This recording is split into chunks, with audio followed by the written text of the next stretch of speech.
நெல்லை மாநகரை ஒட்டியுள்ள பகுதிகளை வெள்ள நீர் சூழ்ந்து தீவு போல காட்சியளிப்பதால் பொதுமக்கள் வீடுகளிலேயே முடங்கியுள்ளனர். இதுகுறித்து நமது செய்தியாளர் ரியாஸ் அளித்த கூடுதல் தகவல்களை தற்போது பார்க்கலாம். நெல்லையில் கொட்டி தீர்த்த கனமழை காரணமாக நெல்லை டவுன் ஒட்டியுள்ள பகுதி தீவு போல் காட்சியளிக்கிறது. இந்த பகுதியை பொறுத்த வரைக்கும் மிகவும் பிரதானமான சாலை பாபநாசம், தென்காசி உள்ளிட்டு செல்லக்கூடிய முக்கியமான சாலை. இந்த சாலை முழுவதுமாக தண்ணீர் பெருக்கெடுத்து ஓடுவதால் இந்த பகுதியில் இருக்கக்கூடிய குடியிருப்பு மக்கள் மற்றும் ஏராளமானோர் கடுமையாக பாதிக்கப்பட்டிருக்காங்க. ஆயிரக்கணக்கான குடியிருப்புகள் தற்போது தண்ணீர்ல மூழ்கிக்கக்கூடிய சூழ்நிலை இருக்கு. இந்த பகுதி முழுவதுமே மின்சாரம் என்பது தடை செய்யப்பட்டிருக்கு. அது மட்டும் இல்லாம இந்த பகுதி மக்கள் சாப்பாடுக்கே கஷ்டப்படக்கூடிய சூழ்நிலை தற்போது ஏற்பட்டுள்ளது.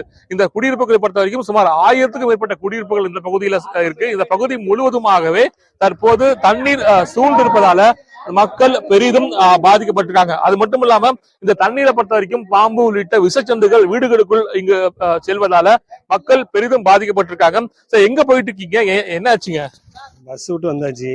இப்ப கணேசர் வரை போயிட்டு இருக்கு. சுத்தி போனா லேட் ஆகும். அதுக்காண்டி இப்படி போறோம். பஸ் எல்லாம் இந்த பகுதியில வரலீங்களா? வரல, பைக்கு தான் வருது. ரொம்ப சுத்தி வரங்க. அப்படியே நடந்து வரும். பைக் வர மட்டும் அப்படியே தாத்தா விட்டு போகணும். அதாவது இந்த பகுதி முழுவதும் பாத்தீங்கன்னா 2 நாட்களாக தண்ணீர் 10 அடிக்கு மேல தண்ணீர் ஆனது உள்ளது.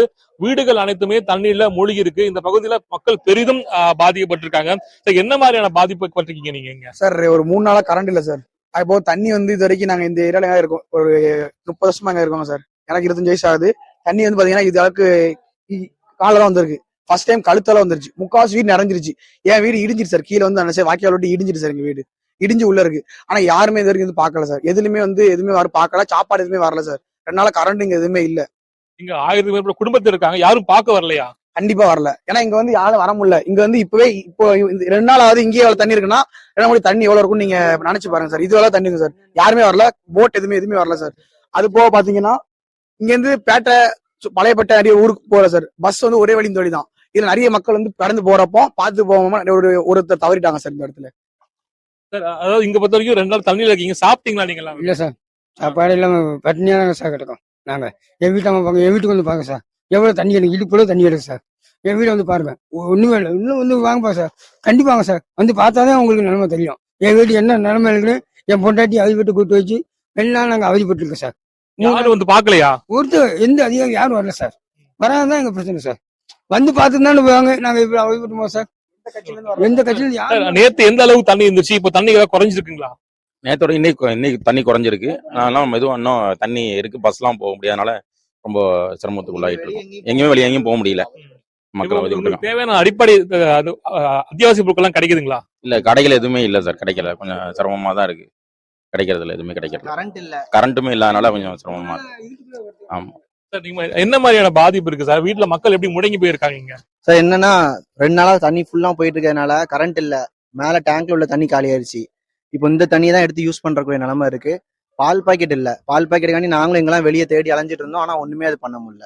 அதனால இப்போ சாப்பாடு இப்போ பக்கத்து வீட்டுல எல்லாம் சேர்ந்து அரிசியை கேட்டு உள்ள வச்சு அவங்களே பொங்கி இதை வச்சு பொங்கி டிஸ்ட்ரிபியூட் பண்ணலான்ட்டு பாத்துட்டு இருக்கோம். அதுக்கும் வழி இல்லாம ஜாமான் உள்ள கொண்டு வர முடியாம எல்லாம் அப்படி இருக்கு சார். இப்போ இங்க பாத்துட்டு இருக்கிற அதிகாரிகள் நீங்க வைக்கிற கோரிக்கை என்னங்க?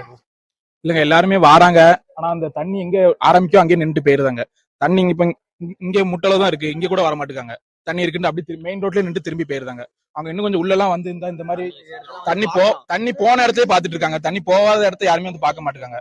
இன்னும் கொஞ்சம் உள்ள தண்ணி போகாத இடத்துக்கு பார்த்து எங்க கிட்ட என்னென்ன வேணும் கேட்டாங்கன்னா மேன் பவர் எங்ககிட்ட கொஞ்சம் இருக்கு. எங்களால இப்ப இன்னும் கொஞ்சம் எங்களுக்கு ரிசோர்ஸ் எதுவும் வெளியே வந்ததுன்னா நாங்க கொஞ்சம் இங்க வச்சு மேனேஜ் பண்ணிக்கிடுவோம்.